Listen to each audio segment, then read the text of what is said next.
Hi students, how are you? In last video, we will discuss about the rate law and factors affecting the rate of reaction. In this video, we are going to discuss order of the reaction. This one is the fourth video. जो chemical kinetics chapter चल रहा है उसकी ये fourth video है और इसमें हम लोग क्या डिस्कस करने जा रहे हैं, ऑर्डर ऑफ रिएक्शन। कभी नहीं मुलाकात हुई है आपकी इन चीजों से, तो आपके लिए बिल्कुल न्यू है। तो डिस्कस करते हैं ऑर्डर ऑफ रिएक्शन क्या होता है। लास्ट वीडियो में हम लोगों ने क्या पढ़ के रखा था, rate law expression. Rate law क्या किया था, आइए फिर से मैं एक बार आपको रिमाइंड करा देता हूं। A mole of A react with B mole of B gives C mole of C and D mole of D. Then according to the rate law expression, rate is equals to K A to the power X and B to the power Y. Clear? तो rate law expression निकाल लिखते हैं। मैंने ये भी बताया था कि ए और बी इक्वल हो सकते हैं एक्स वाई के और नहीं भी। तो ऑर्डर ऑफ रिएक्शन क्या होगा, सिंपल है, order of reaction equals to X plus Y. ये जो पावर्स है ना, रिएक्टेंट की जो पावर्स हैं उनका सम जो होता है उसी को ऑर्डर ऑफ रिएक्शन कहते हैं। क्या कहते हैं, ऑर्डर ऑफ रिएक्शन। तो डिफिनीशन क्या बनती है, the sum of powers of किसकी powers, reactant. the sum of powers of reactants in किस इक्वेशन में, रेट लॉ इक्वेशन में, in rate law equation is known as order of reaction। ठीक है, the sum of powers of reactant in the rate law expression is known as order of the reaction। Clear? क्या होता है order of the reaction? For example, a reaction 2NO react with O2 forms 2NO. The rate law expression for that reaction is equals to K NO to power 2 and O to the power 1. Then what is the order? Order of reaction, यहाँ पे power कितनी है 2, यहाँ पे power कितना है 1। Order of reaction क्या हो गया 3। ऑर्डर ऑफ रिएक्शन क्या हो गया 3। ओके, एक रिएक्शन और है, सेकेंड वन, क्लोरोफॉर्म का को HCl के साथ क्लोरोफॉर्म की क्लोरीनेशन करा देते हैं CHCl3 का। जब हम क्लोरीनेशन कराते हैं तो बनाता है CCl4 प्लस HCl। ओके, तो यहां पर क्या आने से रहा, रेट इक्वल टू, इसका जो रेट लॉ एक्सप्रेशन बनता है तो बनेगा K CHCl3 power 1 and Cl2 जो है उसमें पावर हाफ। मैंने कहा था ना एक्सपेरिमेंटली डिटरमाइन किया जाता है। देखिए यहाँ पे 1 है लेकिन पावर क्या है, यहाँ पे हाफ है। ठीक, तो इसका ऑर्डर क्या हो जाएगा, ऑर्डर ऑफ रिएक्शन क्या हो जाएगा 1 + 1/2 दैट मींस 3/2। इसका ऑर्डर कितना हो गया 3/2। तो ये मैंने कहा था ऑर्डर जो होता है वो एक्सपेरिमेंटल वैल्यू पे डिपेंड करता है। अब कुछ इंपॉर्टेंट बातें ऑर्डर ऑफ रिएक्शन के बारे में, इतना क्लियर है क्या होता है order. Let's talk some important points. The first one, order of reaction may be 0. Order of reaction may be 1, 2 and 3 bracket में नॉट मोर देन। एनसीईआरटी तो यही कहती है रिएक्शन का ऑर्डर 3 से ज्यादा नहीं होता। रिएक्शन 0 ऑर्डर का हो सकता है, रिएक्शन का ऑर्डर 1 हो सकता है, 2 हो सकता है, 3 हो सकता है, लेकिन 3 से ज्यादा नहीं, 4th ऑर्डर का नहीं। ठीक होता है लेकिन अभी आप नहीं पढ़ेंगे। And third one is order of reaction में बी फ्रैक्शनल।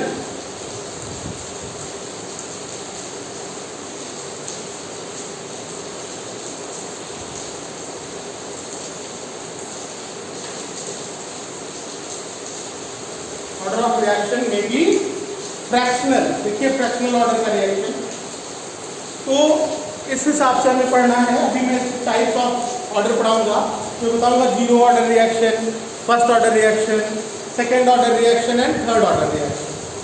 ठीक है, 0 order reaction, first order reaction and third order reaction. आइए इसके बाद वही बात करें। तो फर्स्ट हम क्या डिस्कस करेंगे, 0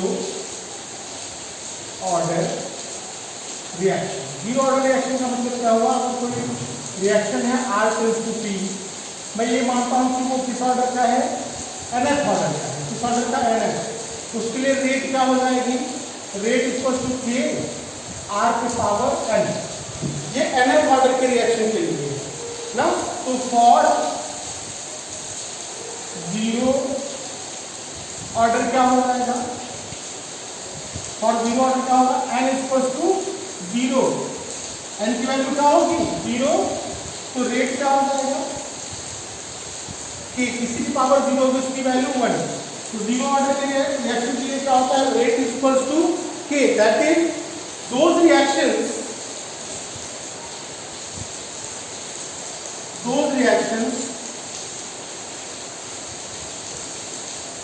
in which rate is independent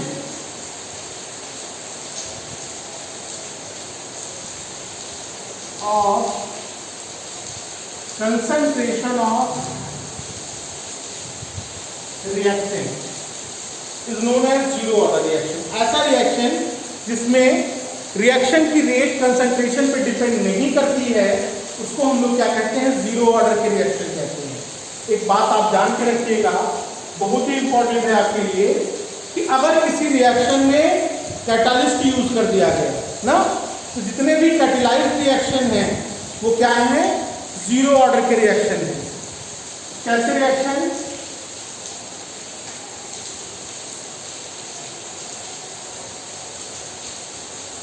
catalyse, कैसी कैटेलाइज, ये बात एक वर्ड और जोड़ दें, मेटल कैटेलाइज रिएक्शन। ठीक है, फोटोकेमिकल रिएक्शन, HNO अगर किसी रिएक्शन पे लिखा है फोटोकेमिकल रिएक्शन है या फिर कैटेलाइज रिएक्शन है, तो ऐसी रिएक्शन क्या होती है, 0 ऑर्डर के रिएक्शन होते हैं। पहचानना बड़ा सिंपल है, जैसे formation of ammonia N2+3H2 gives 2NH3, यहाँ पे यूज कर दिया प्लेटिनम, तो ये किस ऑर्डर का हो गया, 0 ऑर्डर का हो गया। और एग्जाम्पल HNO क्या हो जाएगा, H2+I2, ये किस ऑर्डर का है, ये 0 ऑर्डर के रिएक्शंस है। इतना क्लियर है आपका, 0 ऑर्डर के रिएक्शंस क्या होते हैं। ठीक, ऐसे रिएक्शन जिनमें कंसंट्रेशन डिपेंड नहीं करती। फर्स्ट ऑर्डर रिएक्शन क्या होते हैं, फर्स्ट ऑर्डर रिएक्शन क्या होंगे,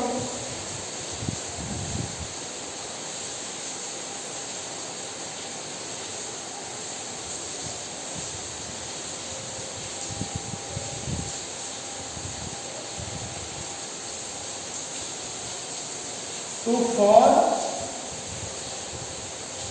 first order n equals to 1, तो रेट इक्वल्स टू क्या हो जाएगा, rate equals to K R। मतलब ऐसे रिएक्शन जहां पर rate of reaction depends upon the first order of the reactant, reactant की फर्स्ट पावर पे डिपेंड करता है, ऐसे रिएक्शन को क्या कहते हैं? फर्स्ट ऑर्डर रिएक्शन बोलते हैं। क्या बोलते हैं? First order reaction. ठीक, इनके एग्जाम्पल क्या है? जितने जनरली थर्मल डिकम्पोजिशन रिएक्शन या कंबस्शन रिएक्शन होते हैं ना, जैसे KClO3, ये टूटेगा तो KCl प्लस O2, इसके लिए रेट क्या होगी?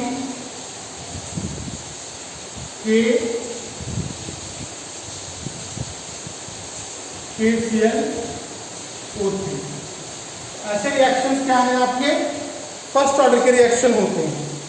ठीक, आपको और एक एग्जांपल दे दें हम,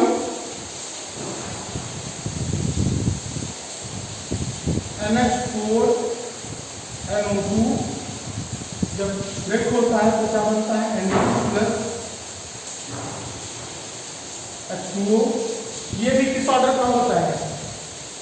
rate is equal to K concentration of NH4NO2। ये किस ऑर्डर का है? फर्स्ट ऑर्डर का रिएक्शन है, उसके फर्स्ट पावर पे डिपेंड करता है। तो ये रिएक्शन हो गया आपके फर्स्ट ऑर्डर पे। इसी तरीके से सेकेंड ऑर्डर, हाँ, सेकेंड ऑर्डर में आप क्या राइट करेंगे कि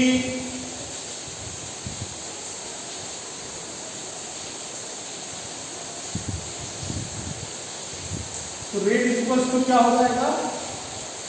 K R के पावर 2, या ऐसे में लिखा जा सकता है K A B।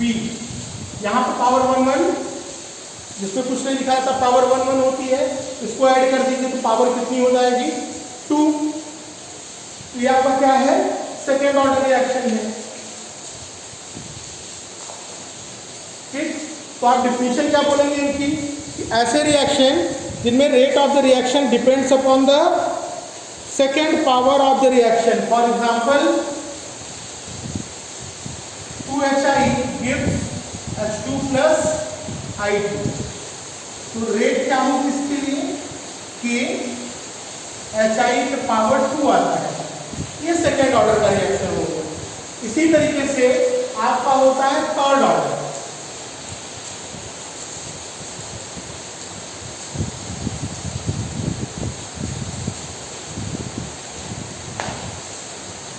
Third order reaction, यहां पे क्या होगा?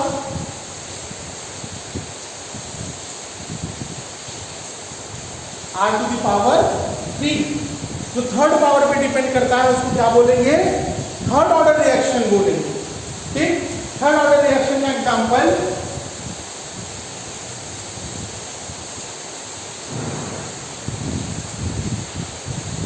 तो रेट, जब इसका रेट का एक्सप्रेशन लिखते हैं तो क्या किए?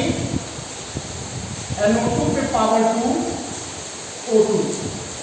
ठीक, तो 2 and 1 रेट ऑफ रिएक्शन क्या हो गया? 3।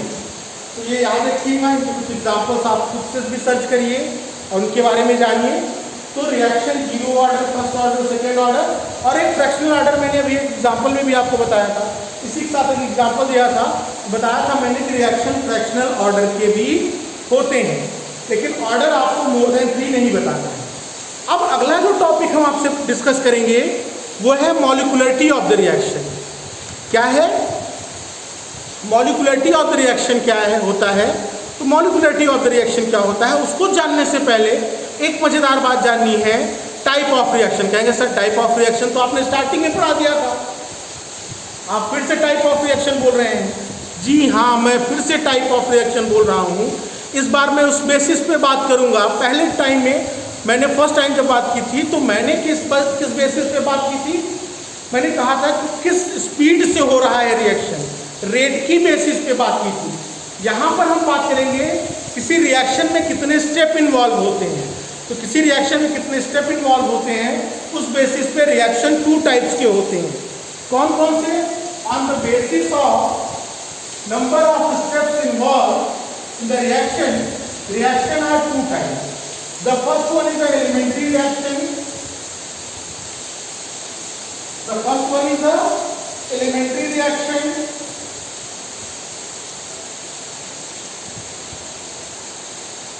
एलिमेंट्री रिएक्शन क्या होते हैं? Those reaction which completed in one step, ऐसे रिएक्शन जो वन स्टेप में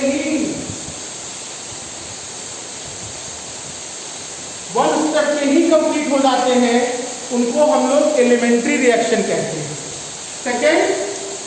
second one is the complex reaction.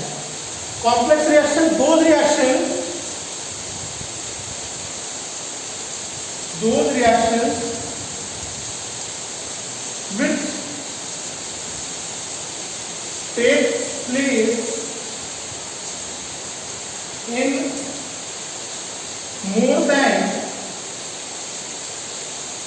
one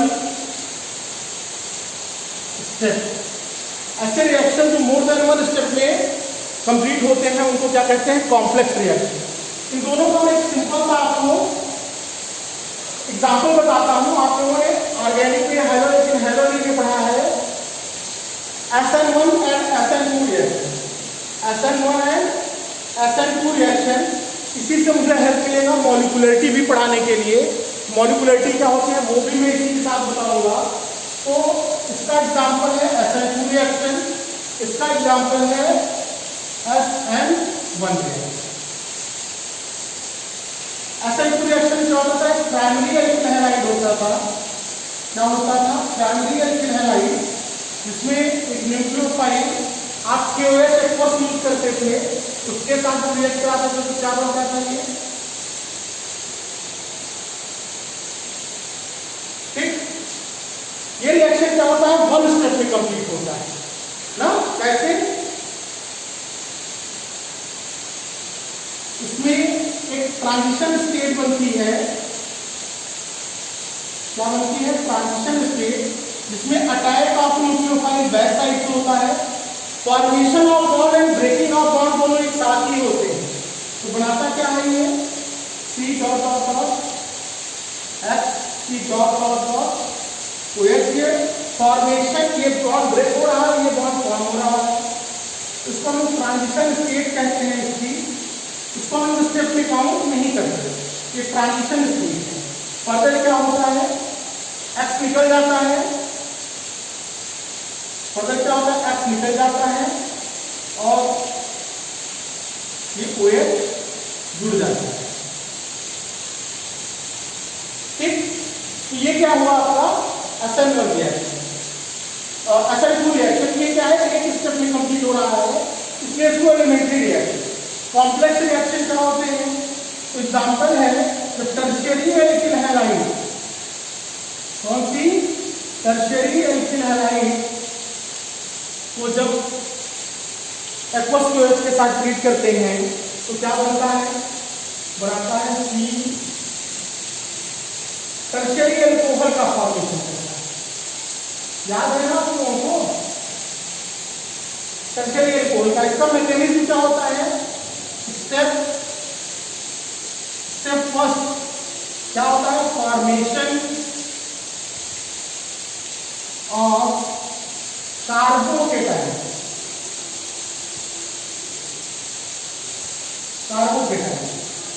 तो कार्बोकेटाइन का फॉर्मेशन होता है। क्यों? यहां पर कार्बोकेटाइन का फॉर्मेशन क्यों होगा? प्राइमरी जो कार्बोकेटाइन होता है वो लेस स्टेबल होता है, टर्शियरी कार्बोकेटाइन जो होता है वो मोर स्टेबल होता है।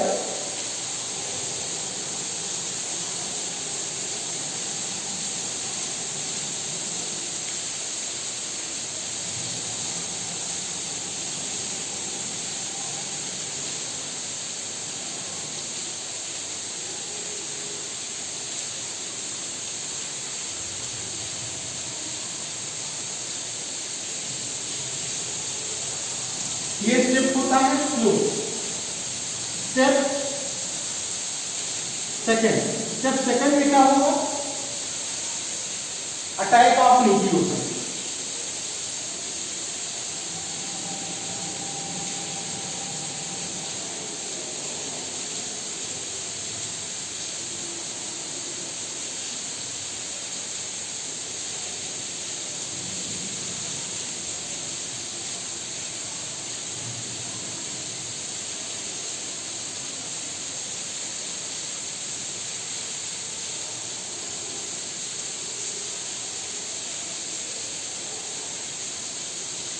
ये स्टेप क्या होता है, फास्ट। जैसे ही कार्बोकेटायन का फॉर्मेशन होता है इसके ऊपर OH अटैक कर देता है। आप इन्वर्जन रिटेंशन इसमें पढ़ के आपने रखा होगा, उसको अभी हम नहीं डिस्कस करेंगे।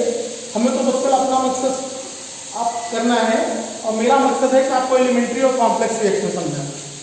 तो एक स्टेप में जो हो गया वो एलिमेंट्री रिएक्शन, जो मोर देन वन स्टेप में हो रहा है वो कॉम्प्लेक्स रिएक्शन। इतना फंडा क्लियर है। अब यहां पर वर्ड आया मॉलिक्यूलरिटी, एक वर्ड आएगा आपके लिए मॉलिक्यूलरिटी।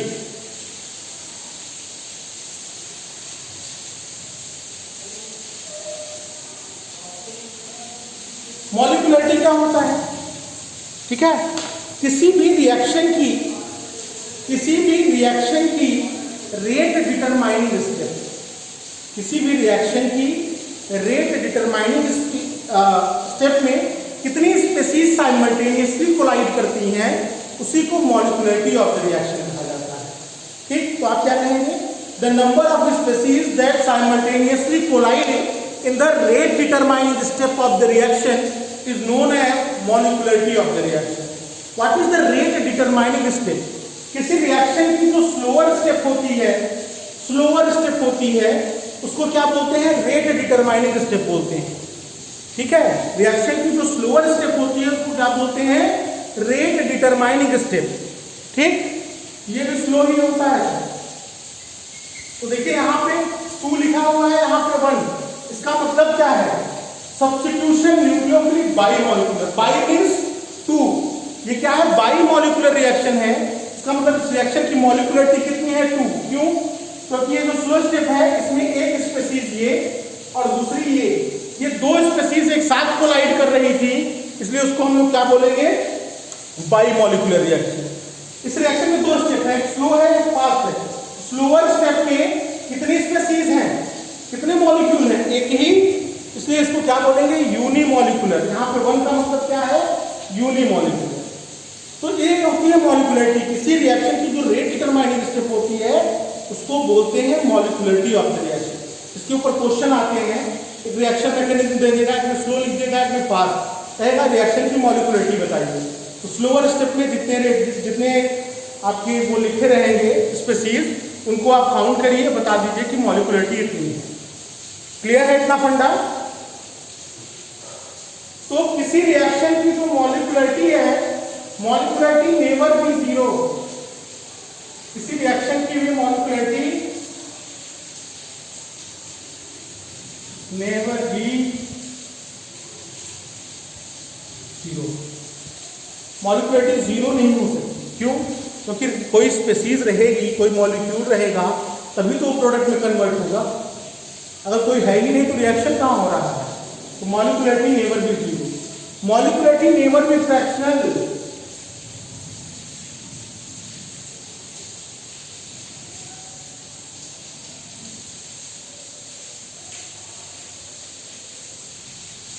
मॉलिक्यूलरिटी फ्रैक्शनल नहीं होती कि मॉलिक्यूलरिटी 1.5, 3/2, 2.5 ऐसा कुछ आ जाए, जी नहीं, ऐसा नहीं होता। क्यों, क्योंकि जब भी अटैक होगा तो एक मॉलिक्यूल, 2 मॉलिक्यूल, 3 मॉलिक्यूल अटैक करेंगे।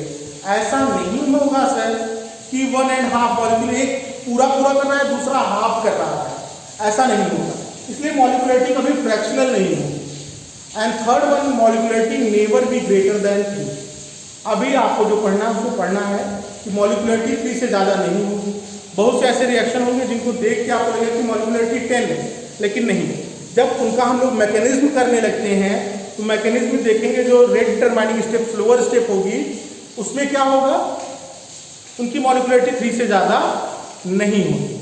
ये बात अपने दिमाग में आप बैठा के चलिएगा। तो थर्ड थिंग क्या है, it is not more than 3। और एक पॉइंट मैंने और बताया था, अच्छा फ्रैक्शनल को बता दें, ठीक। तो यहां तक आपका क्लियर हो गया। हाँ, ऑर्डर ऑफ रिएक्शन क्या होता है, मॉलिक्यूलरिटी क्या होती है, ये फंडा क्लियर। एलिमेंट्री रिएक्शन क्या होते हैं और आपके कॉम्प्लेक्स रिएक्शंस क्या होते हैं, ठीक है। अब मैं चलता हूं एक है unit of rate constant, unit of, जो रेट कांस्टेंट के नहीं बना था उसकी यूनिट। अगर ऑर्डर ऑफ, मैंने कहा था ना कि अगर ऑर्डर ऑफ रिएक्शन चेंज होगा तो के की यूनिट भी चेंज हो जाए। तो वही हमें पढ़ना है कि यूनिट ऑफ रेट कांस्टेंट क्या होता है। बहुत ही इजी है, इससे आपके लिए क्वेश्चन 1 मार्क्स का एक क्वेश्चन आता है, तो उसकी आप तैयारी करके रखिए। वो 1 मार्क्स का क्वेश्चन आप सॉल्व कैसे करेंगे, उसमें वो पूछता है कि K इक्वल टू दिस, कहेंगे ऑर्डर ऑफ रिएक्शन बताइए। तो unit of rate constant K, आइए हम लोगों ने रेट लॉ एक्सप्रेशन में क्या पढ़ा था, rate is equal to K A to the power X B to the power Y।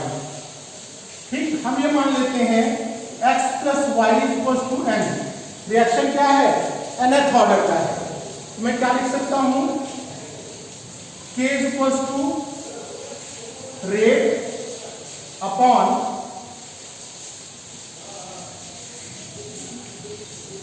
अभी ऐसे लिख देता हूं A to the power X B to the power Y।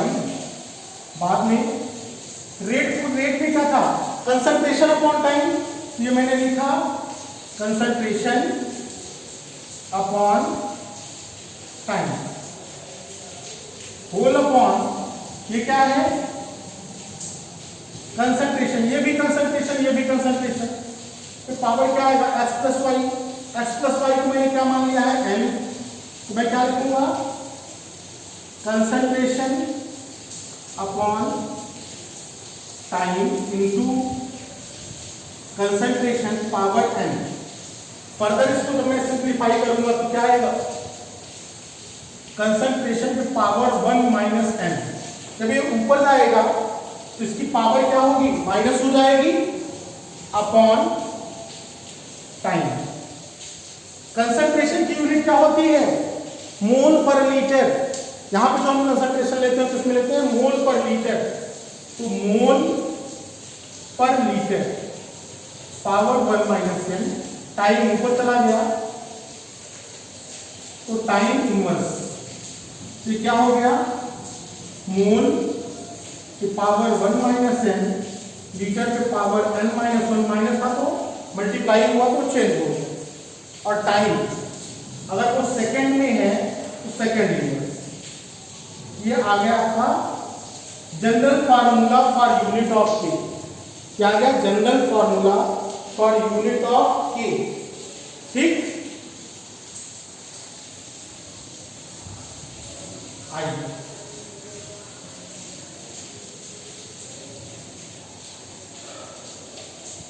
तो यूनिट ऑफ के for zero order,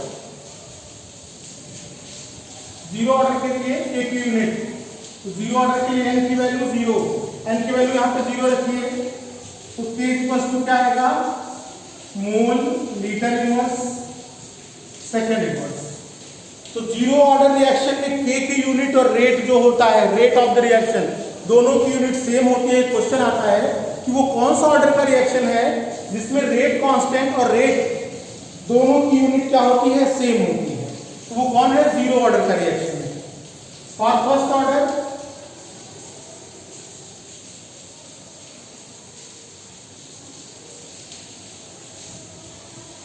n equal to क्या हो जाएगा 1, n की वैल्यू 1 रखिए, तो k की यूनिट क्या आएगी, सेकेंड इनवर्स। कहीं मिनट इनवर्स आ गया, आवर इनवर्स आ गया या फिर ईयर इनवर्स आ गया तो परेशान नहीं होंगे, वो फर्स्ट ऑर्डर होगा। For second order n equal to 2, n की वैल्यू 2 रखिए, तो क्या आ जाएगा, mole inverse litre second inverse, यही आएगा ना। ऐसे ही आप थर्ड ऑर्डर या कोई फ्रैक्शनल आता है तो उसके लिए ऑर्डर ऑफ रिएक्शन के लिए k की यूनिट सॉल्व आउट कर सकते हैं। अगला जो वीडियो होगा वो क्वेश्चन आंसर के ऊपर रिलेटेड होगा। इनसे जो रिलेटेड क्वेश्चंस होंगे उनको मैं सॉल्व करूंगा, ठीक है। तो एनसीईआरटी अगली में डिस्कस करेंगे, एनसीईआरटी के क्वेश्चंस डिस्कस करेंगे, साथ ही कुछ और अच्छे अच्छे क्वेश्चंस करेंगे। तो यहाँ पर कितने थ्योरेटिकल क्वेश्चन आते हैं उनको हम लोग सॉल्व कर लेंगे। फिर मैं आपके लिए अगला जो पार्ट है मैं आपको थोड़ा सा इंट्रोड्यूस कर दूं। जो नेक्स्ट पार्ट है वो है इंटीग्रेटेड रेट इक्वेशन। आपने लगभग हाफ पार्ट अपने इस चैप्टर का खत्म कर लिया। अब डिफरेंशियल पार्ट पढ़ रहे थे, अब हम लोग पढ़ेंगे integrated part of the reaction ना नेक्स्ट वीडियो में। तो इंटीग्रेटेड रेट इक्वेशंस क्या होते हैं, उनकी नीड क्या पड़ी, कैसे क्या होता है, ये सारी बातें हम लोग नेक्स्ट वीडियो में पढ़ेंगे, इंटीग्रेटेड रेट इक्वेशन। लेकिन उसके पहले एक वीडियो आपकी आएगी इन सारे टॉपिक से रिलेटेड जो क्वेश्चंस हैं उनके ऊपर, जो कुछ खास कुछ इंपॉर्टेंट क्वेश्चंस हैं उनके ऊपर। इनके ऊपर न्यूमेरिकल्स भी आते हैं, थ्योरेटिकल क्वेश्चंस भी आते हैं, तो उससे रिलेटेड आपकी एक वीडियो भी जाएगी। फिर उसके बाद आप लोग नई वीडियो को पढ़ेंगे और आई होप कि आप लोग अब जो वर्तमान का ऐप है उसके थ्रू स्टडी कर रहे हैं, ठीक है। तो हम लोग सारी चीज़ें आपको अवेलेबल कराएंगे, आपको सारी वीडियोस अवेलेबल हैं आपके ऐप पे। देखते रहिए, मुस्कुराते रहिए, खुश रहिए और खूब अच्छे नंबर लाएंगे। Thank you.